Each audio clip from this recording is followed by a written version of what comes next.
Ladies and gentlemen, welcome back to the interview. I'm excited for another episode because I have a very special guest here, and I'm always honored. I've said this many times on the show. I'm always honored to when I have a Black woman on the show because they're far and in between. So I make sure I do the extra work to make sure I get some good Black women on here. So I don't like to introduce people. I like them to introduce themselves. So if you don't mind telling people who you are, where you're from, and what you do. All right. My name is Coco, and I am the owner of Coco's Lip Smacking Cupcakes. Yes, okay. Lip smacking. I own a bakery located in Lakewood. I have a cupcake food truck and a cupcake cart. And I grew up in Los Angeles, the best city to grow up in. Now, I gotta ask this question all the time because people say Los Angeles, which could mean it could be Pomona, it could be anywhere, right? So where in LA did you actually grow up? The closest landmarks that I can say that everybody will know is Crenshaw Mall, Audubon, Dublin. Okay, so right in South Central. Yes. Right, South Central LA, right on. Yes. And you said that you what high school did you go to? You went to I went all the way to St. Bernard's High School in Westchester. Okay, right on. You got I good wanted to go to parents. Crenshaw, but my mom wasn't having it. I understand that, right. So let's talk about that. Let's talk about your parents. Did you grow up in the house with both your parents? What was that like? Yes. I grew up in a house with both my parents. They're still together. I have two younger brothers. One is here right now. But yeah, we grew up in a house where, it was very much a Black household. You see the memes on Instagram where we all kind of had the same upbringing pretty much, which is crazy. But we grew up in a Black household. And my family is very much still invested in everything I do today. Right. So, and you say Black household, like give me an example of what you mean by Black. So people listening were like, what do you mean by Black household? Okay. What's the perfect example that I just brought up the other day was I seen this video where it was a Black family packing up to go on a family vacation, but they're packing in the middle of the night. They got to be real quiet. They leaving stuff on as if they're still home. And the parents are telling the kids, don't tell your little friends that we going nowhere. You tell them you're going to see them tomorrow. But that was so true. I used to think my dad was crazy for doing that. Like, ain't nobody coming for us. Ain't nobody looking for us. But apparently that's a Black thing. Yeah, especially that kitchen light up under the stove. That one right there too, right? Yep, that one in there with the porch light. right. Got somebody home. You ain't about to run up in here. That's funny. So right on. So you said you grew up in a house. You're the oldest, or I am the oldest, and I'm the only girl. Oldest and only girl, yes. And two younger brothers, correct? Yes. So what was that like being the oldest? Did you feel like you were everybody's mom, or did you get like special treatment because you was the only girl? What was that like? Not like everybody's mom, but more like, I'm kind of naturally bossy, so I would, boss my brothers around. I probably still do. But me and my middle brother, we're 4 years apart. So we grew up in the era where you were outside all day. Right. We wasn't on our phones or like it wasn't on social media. Mm-hmm. We was really outside just being dirty. So then, the youngest brother came around and it wasn't really too much outside like that. But, we still play with each other. Mm-hmm. And we still went on our family trips and stuff like that. But I don't know. I want to say maybe I got to do more because I'm a girl. But then I also feel like I didn't because I am the only girl. Mm-hmm. And my dad would be on me about every little thing. But then my middle brother, he can just do whatever because he's a boy. Nothing makes me happier when I sit here because, most of the people in our generation had broken families, Mm-hmm. So when I hear a story of a family that stuck together, it just warms my heart because it's like, look, man, we always show the broken families, but it's a lot of families that stay together. Yeah. And I have two girls. You're a girl dad. I'm a girl dad. So I like to ask this question all the time about the impact of your father, mm-hmm. As a young woman. How much do you think he impacted you and created who you are today? I will say I'm really, really tough.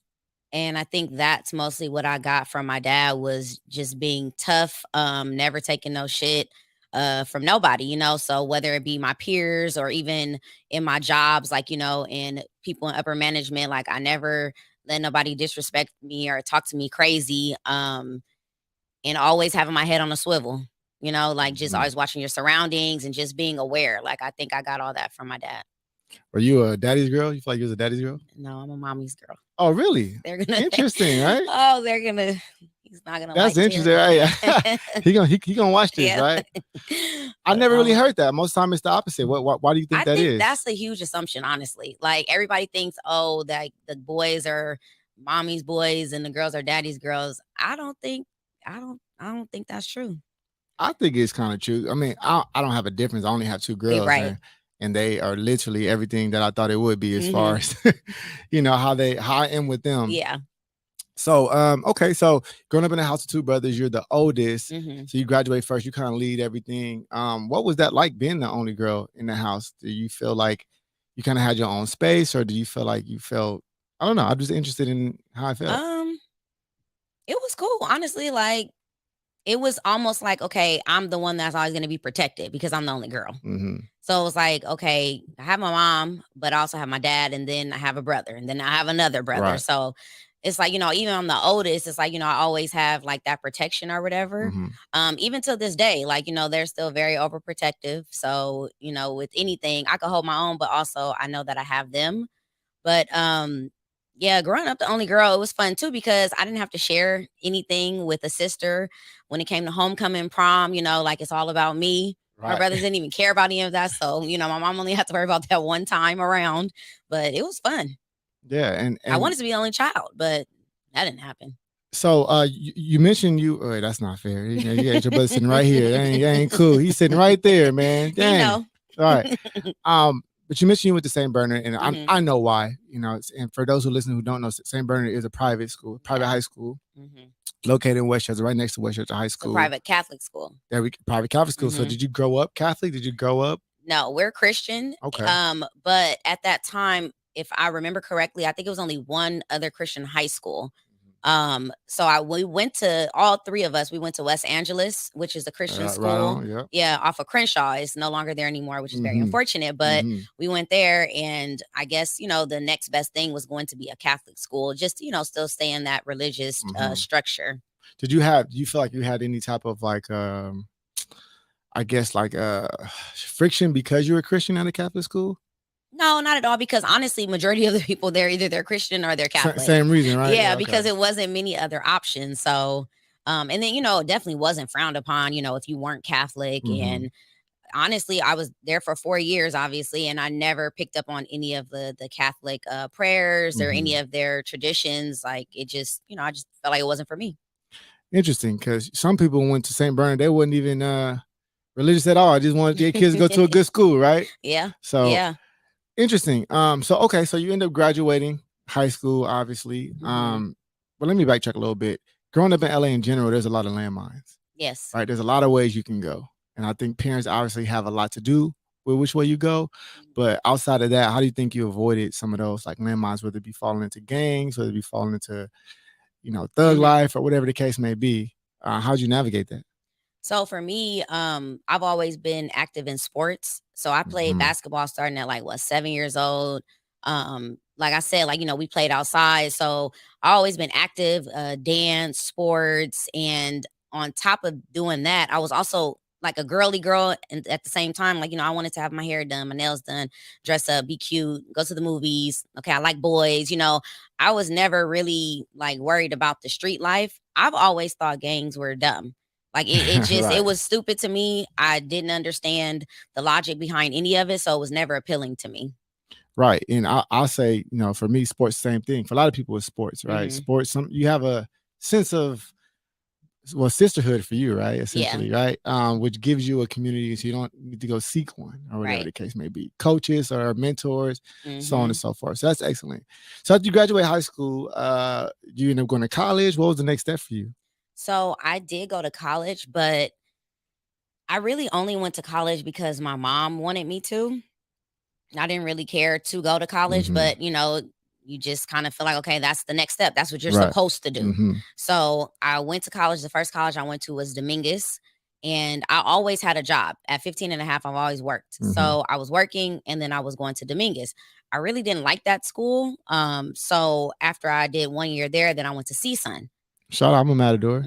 I love CSUN, but I had too much fun there. Yeah, I know exactly. Yeah, yeah. So I had way too much fun at CSUN. So I was there for a year, and then after that, I kind of, stuck my foot in the JCs, like West LA or El Camino. And honestly, I just came to the conclusion that school is just not for me. Yeah. It's just not for me. And I chose working full time over going to school because I've always been independent and like to have my own. So I focused on work. When you were going there, what was your field of study? My major was business administration. And again, I feel like that was a safe major. I picked that because it's just well-rounded. It was something that to me at the time seemed basic. And I was like, all right, I'll just do that. I'll just do that, right? Yeah. It wasn't really what you wanted. Yeah. And I didn't think I was going to be an entrepreneur. So I definitely wasn't doing it for that reason. Right. But now full circle, right? Yeah, I'm sure you learned a lot of stuff that you probably use now. Honestly, I didn't because I never even got to the business classes. So yeah, that's another thing I don't really care about. Like our school system, they make you take classes that are you're just taking it, like geography or history. Why am I taking that in college? Right. No, I want to focus on my master. Right. So I just didn't. I don't like the school system, and then all the money that it costs and the loans and just everything that just puts you in debt. I was like, you know what, I'm not going to be in this system. I can't do it. Right. I'm gonna head out. And that's and I can imagine. I went to North Fair, so I know exactly what you're talking about. Where you can have too much fun, and it could be it's a distraction, right? Yes, very much so. So I know exactly what you're talking about, man. It's the party school of the West. I swear, right? It was so much fun. But I don't knock anybody, that has a degree. Like I have 3 best friends actually that have a master's. Like, I think that's an amazing accomplishment. I just know it's not for me. Right. And look at what you're doing now. You know, it doesn't require one. And we'll jump into that right away, right? So you own your own cupcake store, correct? And do you sell more than cupcakes, or is it just I do. Cupcakes? So that is what's in the name, because that's the name that I came up with when I started my business, and that's what I thought that I was going to be doing, was just cupcakes. Then I quickly realized that it wasn't enough money in just cupcakes. So taught myself how to make cakes, and then slowly added on like cookies, peach cobbler, chocolate dip treats. But yeah, so we're a full functioning bakery. Nice. I opened my bakery in October of 2021. So it'll be 2 years in October. And I got the cupcake truck first though. So I got that in 2018. Yeah. And my plan was to have the truck go around to different areas, meet different people, and build up my clientele. So by the time I opened the bakery, people would know about me, which they did, but nobody really knew me. Which is interesting, right? Because you're moving around. I know that was a whole different experience. So I want to learn about that, because I do remember you being here on somebody else's show 2 years ago, I guess now, right? I think it was about 2 years. And you were doing your grand opening. I remember that, right? I remember that. Yes. I do remember that. And I was like, wow, she's opening up. You're taking a leap of faith. Yeah. And at the time, prior to you having opened up your own bakery, did you have another job as well to like support your dream, or how are you financing all this? My last job that I had was at the Marriott, and I was there for almost 13 years. Oh, wow. So while I was at the Marriott is when I started my business. So I started back in 2013. And then when I got the food truck in 2018, I was still there. And then after having the food truck and paying all these fees, commissary fees and all this, I'm like, there's no way that I'm going to be successful if I'm still at this job. It's just no way. But I couldn't leave because I couldn't afford to. So I was still there. And then in 2019 is when I was able to take that leap of faith and just be a full-time entrepreneur. So I've been one since 2019. So let's pause for a minute right there. 2019, you about to take this leap of faith. I'm sure you had a conversation with a few of your family members, right? Friends. Was it like, were people saying like, oh, go after it? Were people like, are you sure? What kind of response was you getting when you kind of said, I'm about to go to do this full time? So my friends, they're always very supportive, and we'll talk things out like, okay, what's the pros, what's the cons? But to be honest, so my mom, she's an accountant. She's the numbers lady. She's the money lady. Yep, I already know. So I was always going to her like, okay, I want to leave. Like for the last few years I was at my job, like I was just like, I cannot do this anymore. Like I'm miserable. It's not even nothing to do with the people. It's just, I just can't keep doing this. So it's your time. I will always, like talk to her, and she was like, you got to figure it out. Like run the numbers, can you leave? Can you afford to leave? So every time I thought, okay, it's time, I can leave, I'll call her, I will run it down. And she was like, not yet. You're not ready yet. I'll be praying about it. I'm like, what the fuck? I was like, I gotta get out of here. So finally, in 2019, I was literally at work. So mind you, I built my business at Marriott. Shout out to Marriott for all Yeah, my because you're right. You supplies. gotta get it from somewhere. I built my website there. I did everything Right. literally Yeah. at Marriott. So I was there at my desk, click clacking, running numbers. Mind you, I'm supposed to be working, but I'm doing my thing. I'm like, You are how I'm working. gonna get up out of here? Right. So I called my mom and I'm like, okay, I think I got it. So I'm running down the numbers, blah, blah. And she was like, okay, you good. And I was like, stop playing with me. I'm about to walk out right now. And she was like, okay, don't do that. But no, like it really, sounds like you're ready. So I'm like, oh my God. Like, and then that I wrote my resignation letter. See, when moms give you that backing, Yep. it's like, That's all all you right, need. all you need, right? That's all you need. Even for me, I remember my mom, she was telling me, I was kind of teetering whether I want to do this. And she was like, Keith, you got to find out. Like, stop playing. Like, you're wasting time, like teetering the fence. Like, just find out if it's going to work. And I never was like, huh, right. You know what I'm saying? Right. So she was like, so if it don't work, you got time to change. You got time to recover. So she kind of gave me that push too. What was your dad saying about all this? He kind of he wasn't saying like much. My mom is more so the one that's like, like on the business side, I guess you could say. Like, she is not familiar with entrepreneurship, but she understands it. So, we also come from a generation to where our parents, grandparents, all they knew was to work. Hard work. Yep. So, it's work. You go to school and then you work. So that's also another thing. Like, we didn't have much guidance on even having a business. Like that was never something that we thought would be an option. Right. It's always just you go to school, you go to college, you get your degree, then you go find a great job. And, you put in all these years at this job and you keep moving up. Yep. So I feel like that was kind of the difference between my mom and my dad. Like she kind of more seen like, okay, what it could be. But my grandmother, though, her and my grandfather, they weren't together. They're not together anymore. But when they were together, they had a business. Back in the day, they had a bar and restaurant, whatever. It ended up it failed, but they still had it. So my grandmother also understands like, what it is to have a business. Right. So why Cupcakes? All the business you could have started. Why Cupcakes? I'll be saying that sometimes. Like, why did you pick something like last year or something? Okay, so I know that from what I remember, I used to love baking from the box.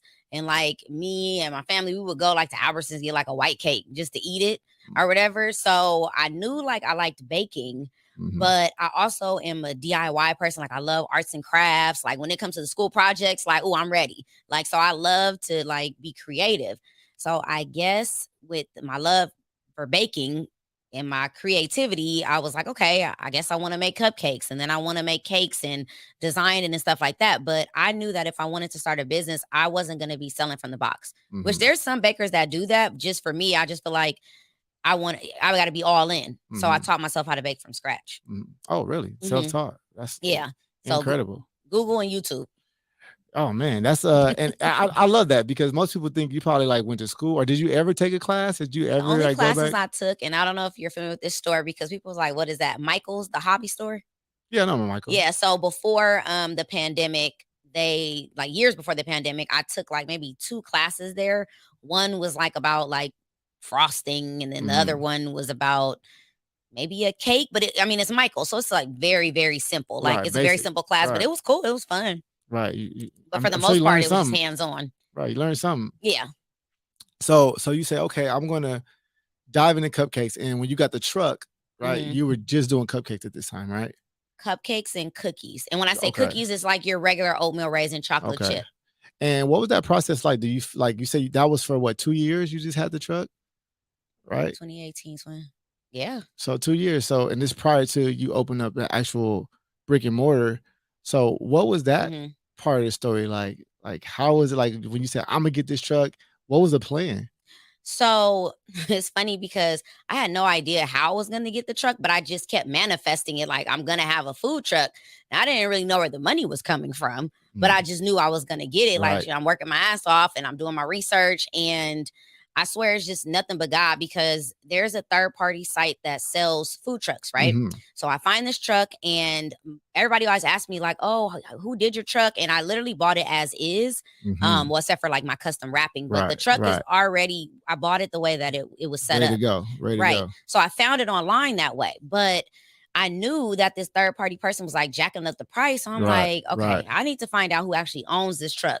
So I put that picture in the Google images and boom, I found the owner. Wow. It was a bakery that was in, I think, San Jose, and it was family owned.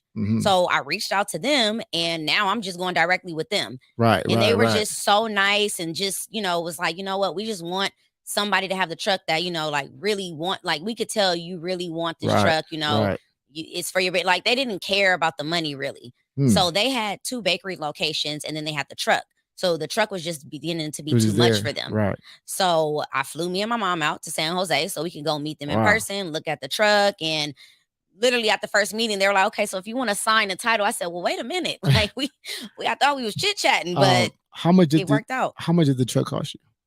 About 40,000, which is way cheaper than, like other people pay for food trucks. Now, I'm going to tell you right now, 40,000 is quite an investment. Yes. And that's kind of got to be a scary situation, right? Whether you're paying it off or whatever the case may be. I just signed up for 40 grand, right? And I'm just getting started, right? How did you feel? Were you nervous? Were you? See, but I didn't feel like I was just getting started because this is now 5 years later. And because I've worked at Marriott for so long, and I was very smart about, like my money and stuff like that.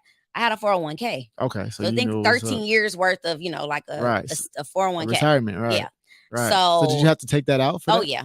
So, I mean, okay. So this is super important, right? Because here you go. You have to essentially spend your life savings. Yeah. That is quite a, when you think about it, right? I mean, yeah, but I think it's because too, like I'm still young. So it's like, I have so much more life to like make more money. Like, you're really an entrepreneur. You got the mentality. I'm telling you right now, right? Because it's just sitting. It's just sitting here. But that's your security, right? It's your security blanket. That's your fallback. And you are now removing. You took your safety net off. Let me just say that. I know you're not gonna think it's big because I did the same thing. We're entrepreneurs and we always thinking about. But I just want to stop right there and recognize how much of a leap of faith that is. You got 13 years invested somewhere. That's a lot. So even if it was 40,000, that was your 40,000. Yeah. Right. If something happened, you can't work. You still got that. Now. Yeah. You're using your life savings, everything that you worked for this company to put into your idea. I just want to just honor that. Thank you. You know, because I know you're not going to do it. Yeah, so I want to do it. I want to make sure I honor that. That's amazing. So you end up putting your life savings, and yes, life savings into everything you worked for the last decade and some change. You put all into this truck. Yeah. And you wasn't even tripping. I wouldn't say I wasn't tripping, but like I've so much believe like I'm gonna get this truck and this is just gonna build my business up even more. Like we finna be booming. I wasn't too much worried. And I get what, people say about like, okay, you're leaving your job. This is your safety net. This is a consistent paycheck that you're always gonna get. I was struggling with that consistent paycheck. I know, you're right. So it wasn't that great. I was trying to find a second job while I was working there on top of having a business. And I was applying too. And I'm like, why is nobody hiring me? But I wasn't supposed to. So when you got your food truck, were you booming? Absolutely not. Right. I knew it. Okay. Yeah. Let's tell the truth. First of all, when I first got it, I was still working at Marriott. So like I would literally go to work, get off at like, I don't know, like 3-4 o'clock, drive to the truck, go take it out. And I can only be out for like so many hours because it's already about to be nighttime. Driving around. I would try and find like different spots. Like I was watching what other food trucks were doing. So the good thing is because they're food, I'm not really competition, but I would study like what would they do? So I learned like, okay, they would go to the same spot and they would try and build it up. Right. But even if you keep going there every week or every other day, it's not guaranteed that you're going to build it up. Right. And then I learned that people will pass by you so many times and they're interested, but they won't stop. Right. So it's also like getting people to come. But yeah, it wasn't great for a while. Like I don't want to say a while, but me trying to go out and build spots, that wasn't great. But when I would do events, that was great. Right. That was great there for me. For a while, and they're coming to spend money. Yes, and they're intrigued because I only know of 2 other cupcake trucks. So and if you at a park, I'm sure the elote man is probably killing you, right? He's taking you out, right? No, because it's completely different. Right, but I'm saying like when people. I guess I'm thinking of it because it's dessert based, right? And most people are looking at, let me go get a meal. I'll buy a meal before I buy dessert, right? So what they do is they go buy their meal, then they come get dessert. So it works out. So, but it still puts you kind of in the secondary spot, right? Where yes, for sure. So I can see that as been a challenge because when people are hungry, they're not like, let me go get a cupcake, right? Cupcake that is definitely a challenge because I always say desserts is a luxury. Right. Food is more of a necessity. Like I gotta eat. You don't have to have dessert. Right. So I definitely consider that. So so you do this food truck, for 2 years, right? And I'm sure there's some days that went well, right? Like you said, the events. Yeah, well, some days it went great, and the pandemic was amazing for me because all the restaurants were closed. Right. So all they had to do was come to the food. Yeah, so they was excited. It was like the highlight of their day to come and go to a food truck. And you was already set up. Oh yeah, I was ready. Awesome. And then I'm sure if you was working at the Marriott, the hotels wasn't cracking like it was. No. So right. No. Interesting. Yeah, it's crazy how I left 2019. Like May, and then boom, just like here that. comes pandemic. So okay, so you say, okay, I'm doing these food trucks. I'm semi-successful at this point, right? I'm still not enough to leave my job, or you did end up leaving your job at a certain point. Was that when you decided I'm going to open up my own restaurant, or what was it like? So I think what prompted me to even, I already always knew that was the plan, but I didn't really know that it was time until I feel like God kept speaking to me because I was literally growing out of my house. Because when I started my business, like I had my license and stuff, but I was licensed to bake at home. Really? Even with the food truck, I was baking at home. Even with doing I would have huge catering orders. I would do huge events, and everything would literally be coming out of my one oven with one rack. Right, because you couldn't bake on the truck, I'm assuming. No. Right? And I didn't want to because that's too much work. It's too tiny. Yeah, no. So I was doing everything at home. But think about, okay, I started in 2013 up until I signed the lease in 2020. But from then till 2013 to 2020, all the things that I've accumulated over the years, all my baking tools, the ingredients now are bigger in bulk. Like I was just literally growing out of my house, and I knew I couldn't do it anymore. I was like, it's time. It's in the way, right? It's time because this is basically going to hold me back because there's only so much that I can keep doing in my house. No, you're right. Because my fiance, she designs cakes, right? Custom cakes. We don't even have a linen closet because she got all her stuff in there, right? Yeah. I've been saying, well, you have to get you a little storage or something because I need to get my towels in here, right?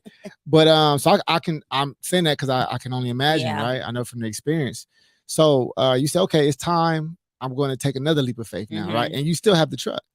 Yeah, I still had the truck, but I still didn't think I was going to get a bakery. Like I had applied for one place just to kind of see, okay, what's the process like? Because I have no idea. I've never applied for commercial property before, like to lease commercial property. Right. So I applied. I just wanted to know, like, okay, what are they asking for? What are they looking for? Like, what do I need? So, like, when I am ready, then I'll be prepared. Right. So, I kind of can't remember the timeline. I know it was in 2020, but I think it was maybe mid-year 2020 when I applied for my first place.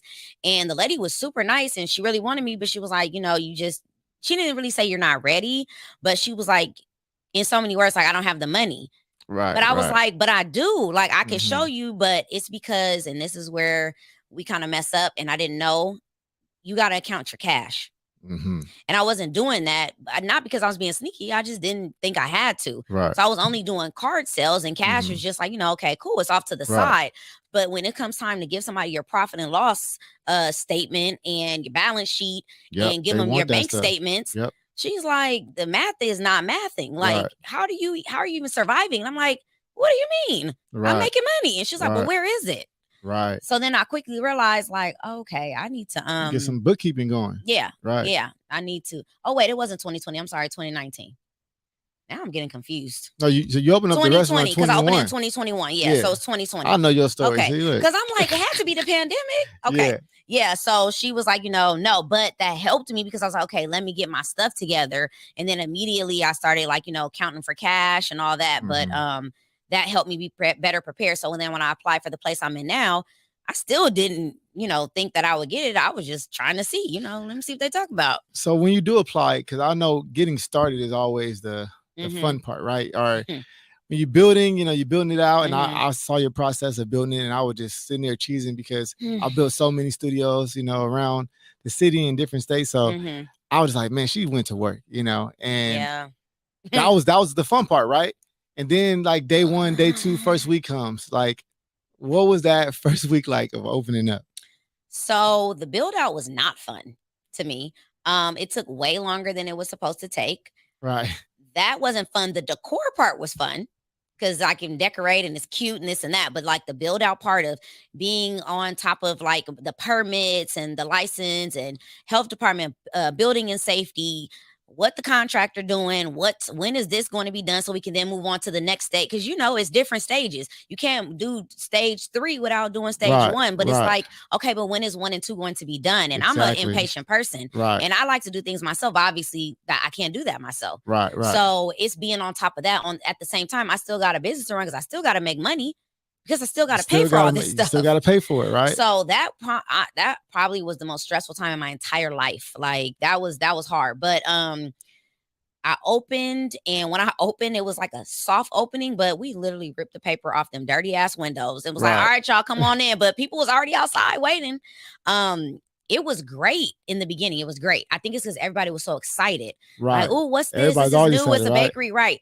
So then, like, that was the end of the year. And now we get to the top of the year. We still good. And then I think mid-year, it's like, all right, it's kind of slowing down. But I'm like, all right, I got to figure out, like, I got to get that momentum, build it back up. But honestly, every single day, it's okay. What can I do to get people in the door? Yeah, right. Like, and sometimes I find myself getting comfortable, and I'm like, oh, okay, yeah, no, you need to go back to when you didn't have nothing. See, and I say, at the beginning, everybody supports you, right? Mm-hmm. Everybody comes and they buy something, and then it's like, oh, it's gonna be like this all the time, and then there's a big dip because they feel, oh, I supported you already, right?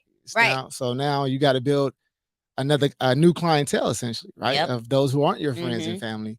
What was that process like? Because I'm sure when the grand opening was like, boom, right? Yeah, the grand opening was amazing. So I opened in October 2021. I didn't do my grand opening until January 2022. Mm-hmm. And it was actually my family who had that idea, like, get open, get in your systems, get in the rhythm, and then have a grand opening. So I'm like, you know what? That's a good idea because I just want to have one off the back, but I'm glad I didn't. Mm-hmm. And I had the Lakewood Chamber there, KJLH DJ. So like, it was a huge day. Mm-hmm. And it was amazing. Yeah, but again, that was a huge, we lit. Right. And now we coming back down. So I'm constantly trying to think of like different ways to get to people. So in the beginning, I kept doing the mailers through the post office. Mm-hmm. Like I would create like a coupon or whatever and then pay for it to go to different zip codes that's around the bakery and then it'll get mailed out.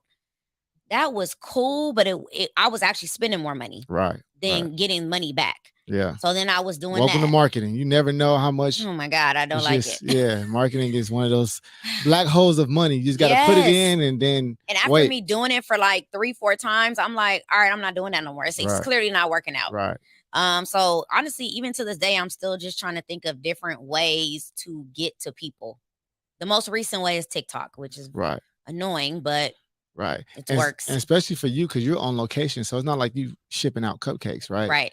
So you got to get people to come to the store. Yep. So even if you got 100,000 people liking it, you live in Mineola, you know what I'm saying? Minneapolis. Right. So tell me about a time where you felt like, this ain't it. I'm about to just go ahead and wrap this up, dog. Just go ahead and close these doors and, you know what I'm saying? Throw this cake out. Never. Because how, Sway? I done got all the way here. Like how? I wouldn't even know like where to begin to quit, like how, but I definitely have my moments often where I'm like, what the fuck? Like, who told me to do this? Yeah. Like, am I doing the right thing? Like, did I make the right decision? Like, maybe I'm in over my head. Maybe I wasn't supposed to get a cupcake cart. Maybe I wasn't supposed to open a brick and mortar. Like, I have those times of doubt, but to quit, no, because I've already come too far. Yeah. And then, like I had said at the networking experience, like, I just have to remind myself, God didn't bring me this far to let me fail. So. Yeah. I always say it's like for me, I say I'm so far out at sea, I don't know which way is back. Yep. So even if I tried to go back, I was still probably in the same spot. So I might as well just try to keep moving forward. Just keep going. Yep. So I know exactly where you are. I know exactly how that is. And like I said, you have to make money every day and you got employees, right? You have employees. And now how is that managing people now that work for you? I always say it's kind of like having kids, and I don't have any kids yet. Now, I'm not saying they act like kids, but you have to, you have to always be available to them, especially because we're still a small business. So Mhm. it's not like they can go call the supervisor or the manager. I am the supervisor and the Right, manager. right. So it's like, you always have to be available. You always have to, be mindful of how you're communicating with them, how you're speaking to them, and the example that you're setting for them, because it starts from the top. Yeah. So it's definitely not easy, and having employees made me more so understand. I think Issa Rae was the one that said this, like, everybody is not meant to be a boss. Like, you can have a company, but that doesn't mean that you should be the I boss, agree. I agree. So it's definitely a learning experience, but I think it's a good learning experience because it Mhm. definitely helps you grow as an entrepreneur and just as a person. So, were you, right? Are you like one of those nice bosses, or are you do people feel like you're a little mean?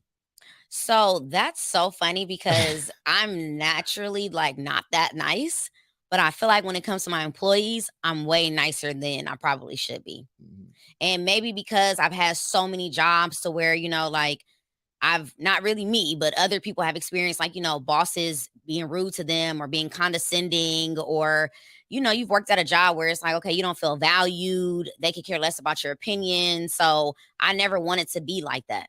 Right, because I'm have my experience, right? And Hmm. sometimes the nice boss ain't the best boss, right? Yeah. And I look at it like nobody really like their boss on a consensus, like, Hmm. right?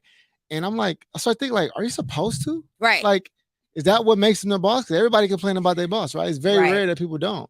So that's why I asked that question. Do you feel like you're the nice boss, or do you feel like you could complain about behind your back when you're not there? I don't think I don't know. It depends probably on which employee is coming from, but I will say I'm very nice and I'm very understanding and I'm very patient with them, which I don't have patience at all.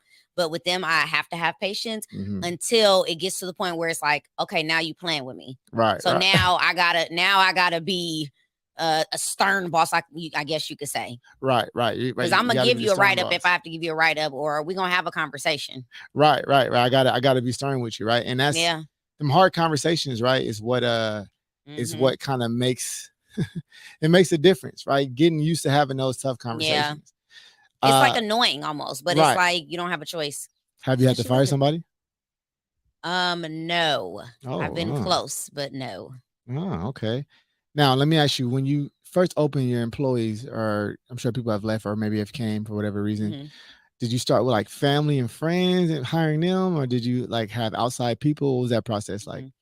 So before I had the bakery, I had started like the hiring process because I was gearing up for the bakery. Mm-hmm. So I was like, you know what, let me get them trained on the food truck first. Mm, So my brother was an employee, and I think I had one other person, one other girl that I hired, and everyone that I've ever hired that I didn't know have been from Indeed. wonderful. And I mean, honestly, they've brought me the best people. Like, everybody didn't work out, Right. but it was the best people. So the only person that I've ever hired that I know personally is my brother. Everyone else has been people from Indeed. And the person that I hired for the food truck, the very first girl, she probably worked like a few times and then just randomly stopped showing up. But you Mm-hmm. know how it is with this younger generation. They Right. just Don't nobody want they to work just for different. nobody. They just Everybody, different. well, everybody feels like they're an entrepreneur, or I don't want to work for nobody. Yeah. Everybody want to work for themselves, and I But think, then why apply for a job? Like, why waste your time and our time though? right. Like, if you don't want a job, then don't apply. And I always say this: listen, if you don't want to work for nobody, then definitely don't be an entrepreneur, because you're not working for everybody. Yeah. So now you have employees, right? Now Mhm. that's your responsibility, right? Yeah. Especially payroll. That's like the first thing Yes. on your mind, right? Mhm. How many times has it happened where you didn't get an opportunity to pay yourself because you had to make sure everybody else got paid? Oh, majority of the time. Hmm. Like, I honestly, I'm still really not worried about paying myself. Like, I know I'm supposed to, Hmm. but it's like it's just so many other things that come first before having that luxury of paying myself. Yeah. I'll just take out what I need when things come about, Hmm. but no. Now, and how do you feel about that? How do you feel about like, I'm not really, because you're an employee too, like Yeah. of your own. You own the company, but you are Yeah. very much an employee, Yeah. if the most important. So what do you Yeah. think about that, changing that To mindset be around that? honest, like, it doesn't bother me right now because I know that I'm still putting in a lot of work and I still have a ways to go until I'm even close to where I really want to be and where I want my business to be. So as of right now, it doesn't really bother me. It's not like a huge thing where it's like, oh my God, I have to figure out like how am I paying. I really just want to figure out how I really want a cushion. That's my thing. I'm more so focused on trying to build a cushion for myself. But with doing that full build out, that's a lot. I'm still, trying to come back from that. Right. And a lot of people say, like, okay, when you open up a brick and mortar, it takes like what they say, 5 like maybe years. 3 years. Yeah, 3 or 5 years. Yep. I just refuse to accept that. Like, I can't. That's like, a long time. That's so instead of me like focusing on like, hey, I need to figure out how to pay myself, I'm focused on how to break that stereotype of the 5. I don't want that. 5 years is way too long. So how are you able to sustain then, like your personal life? Because you got rent, you got you probably make a lot of sacrifices, so you can have it, and I can imagine. Yeah, which is why I don't have my nails done. Right, you know what I'm saying? You're right. So, how do you afford your lifestyle? Like, how do you end up managing that? So a lot of people thought I was kind of crazy because they were like, how are you going to open a bakery and have your food truck? Like, you're not going to have the truck anymore. And I was like, absolutely not. I'm going to have both. It's hard, but I'm going to figure it out. So I'll be at the bakery and then I go on the truck, because without the truck, there is no way that I would be able to, like maintain. Right. I got to have the truck. I got to have the bakery going. That's why I added a cupcake cart as an additional catering option. And outside of that, I do a lot of catering. Okay. So like private events, people want cakes, they come to you. So like custom cakes, any type of custom orders, but then also like, say the Good News radio station is hosting an event and you need cupcakes for, even say if it's just 150 people, you don't need the truck or the cart. You can just place the order. Either we'll have it delivered or you pick it up. Right. I want to ask you a very difficult question. Okay. Don't feel any kind of way. Take your time. All right. What's the best thing on the menu? I was really like, what he about to ask me? Okay, so what? I need one. I don't want two. Don't give me two. Just give me. Okay, but for me, or what does my report say? Let's start with you, and then let's go to the report. Best thing on the menu. I'm coming in. I'm asking Coco, give me, what's the lip smacking cupcake? What's the one? What am I ordering? Strawberry cake slice. Strawberry cake slice, not even the cupcake, cake slice. Well, the cupcake and the cake is the same, but you get more with cake slice. Okay. Strawberry cake slice. Now, what's the report say? Since 2013, the report has said red velvet. Oh, yeah. Hands down. And I'm just like, I mean, I know it's great. I eat it, but it has so many fun flavors. I'm like, yeah, so y'all just gonna keep on going back to red velvet. All right. What's interesting about red velvet, and my fiance tells me that, she said, it's just chocolate. God, I'm shocked that she's saying that. She always tells me, she always says, like, it's just I don't know if I'm giving her the secret, but it's not. She was like, it's really chocolate cake, but it's more to it. Okay. Yeah, it's a lot more to it. And it's about this much cocoa powder that goes in the red velvet and this much cocoa powder that goes in the chocolate cake. So Okay. Yeah. But it's using chocolate. Okay, I see what you're saying. I got you. Yeah, it's just a little bit of cocoa powder in red velvet. Right. Okay. Yeah, but she always tells me, she's like, it's but interesting, right? And I want to ask that because that's your number one selling item is red velvet. So how do you plan for the day? Like when you come in, what's the take me through your red velvet. So what I do at my bakery for the cupcakes is we have a good amount of popular flavors. So like if you go on my website, I have over 20 flavors in total, right? But what we have in the bakery, we have a list of popular flavors and then we rotate through those flavors so that people can always try different ones. I don't have set flavors on set days because if you want a strawberry, you're going to keep coming on Wednesday. No, I want you to come on Wednesday. And if I don't have strawberry, you're going to buy something else. Right. So I switch up my flavors. But as far as red velvet, I have to have red velvet every single day. I can't not have that. Yeah. So like take me through your process when you get to the store in the morning. So I come in, depending on if I had to stop at like Costco business or Restaurant Depot, I'll have a ton of ingredients in the car that I have to load in. And I get in very early in the morning because on most days we open at 12. 2 of the days we open at 1, but mostly at 12. So everything needs to be done for me if I'm going to be working in the front as the cashier that day by 11:30. So I only have up until for every time I get there to 11:30 in the morning to get everything done. So, make sure everything gets wiped down, cleaned up. And then I'm like super organized. So I have these magnetic whiteboards that's on my refrigerators.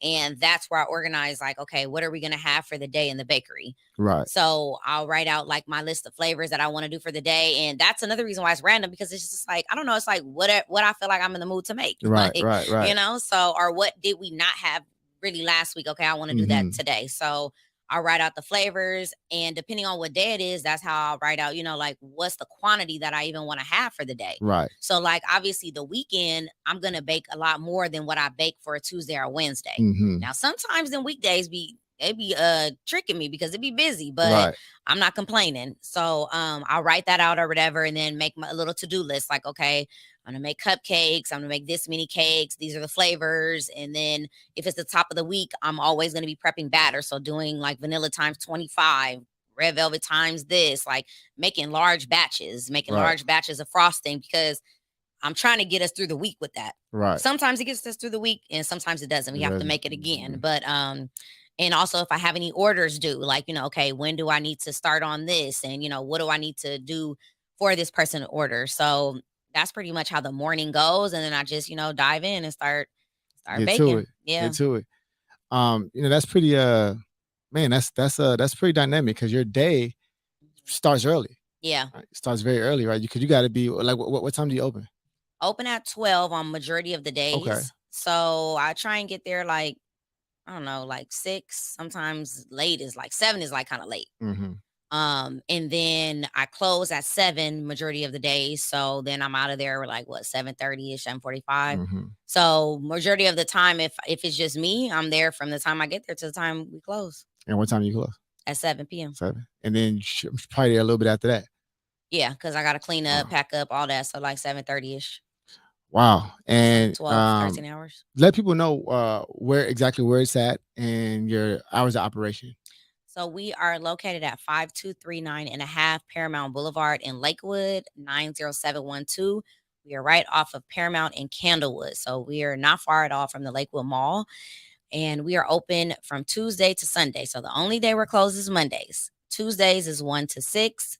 Wednesday to Saturday is 12 to 7. And Sundays is 1 to 5. Oh, well, you open every day, almost every day. Pretty much, yeah. Except Monday. I would open on Mondays if I felt like it was worth it as far as sales. I have opened, like I opened this past one of these Mondays where it was a holiday. I think it might have been 4th of July, because 4th of July was on a Tuesday, right? I think it was. And I opened Monday instead of Tuesday, and it was great. But I think it was because people were getting their stuff for 4th of July. And you also allow people to have events there, correct? So I am on Peer Space where they can book the space. And you know what? Thank you for that reminder, because you know how we have 1,000 things in our head? Yes. So it has been for at least 6 months, maybe even longer. I've been saying, okay, that's something that I need to like promote, like, about people booking space outside of Peer Space. Just come directly to me. And I yes. So thank you. And it just gets people in the space. And once they're there, they're going to buy something. Like, yes. So we can talk about that offline, but but yeah, I know I from what I've seen before, people have had an event there before, right? So what I was doing before was I was allowing other businesses to do a pop-up inside of the bakery. That's what it was. Okay. Yeah. So it was just something very small, and it would happen during the time that the bakery's open. So it's like, I'm still able to sell. They can, profit off of my customers, and then hopefully they have customers and that would come and buy stuff from the bakery. And also, just giving business that don't have their own location an opportunity. So I charged a very small fee, and they were able to set up the entire day. Wow. So it was good, but yeah, I'm past that. Right. I understand. Yeah. I understand. Right. Got to get around that. Yeah. I was like, I got to focus on like the bakery. Right. I can't. But yeah, I did do that for a brief moment.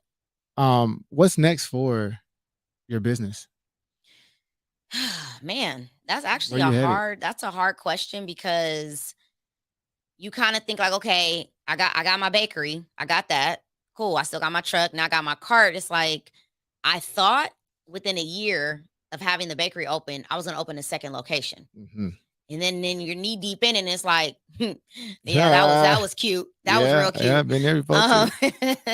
So I think most likely the next goal is to open up a second location. Okay. But everything's in God's hands, and I'm just trying to follow the way that he's leading me. So it may be something else before that. I don't know. But we'll see. Well, I say write it down. I think when Yeah. you write it down, even if it's just the one thing you write down, whatever, Yeah. it has power. Yeah. Before we Manifestation leave, for sure. I would like to ask you to give some advice to people that's out there. And I'm not talking about just business. I want to talk my life advice because you are living, right? You have your own experience, and those experiences is going to give you, really, I guess that's what's going to lead you to say whatever you're about to say right now is your entire life experience. So, what's some life advice that you have for people that's going to listen to this and watch this? I would definitely say have integrity, because whether you're an entrepreneur, whether you are in your career, whether you're going to school, in everything that you do, you should have integrity. Like live your life as if nobody's watching you. Like when you make your moves, and even the way like you speak, the way you carry yourself, like that makes a difference, and that also has an impact on your life. And it's very easy to be stressed out. It's very, very easy. Yeah. But challenge yourself in trying to stay positive and see the positive side of everything. Like we're quick to say, like, okay, well, we not where we want to be at, or oh, we got all these bills, or we got this past due, and like my car is fucking up. But it's like, look at everything that you do have, though. Right. Look at all the blessings that you do have. So we're all very blessed, we're very fortunate. So just have integrity, try and be positive as you can, and just stay grounded. All right. Well, ladies and gentlemen, I appreciate y'all for watching. Coco, I appreciate you for being here. Thank you for inviting me. A pleasure. I'm so happy to learn more about you and your story. And y'all go get y'all a cupcake. Yes. You know what I'm saying? Y'all pull up and get y'all a cupcake. She said you got to get the red velvet. If you ask her, it's gonna be strawberry. The strawberry.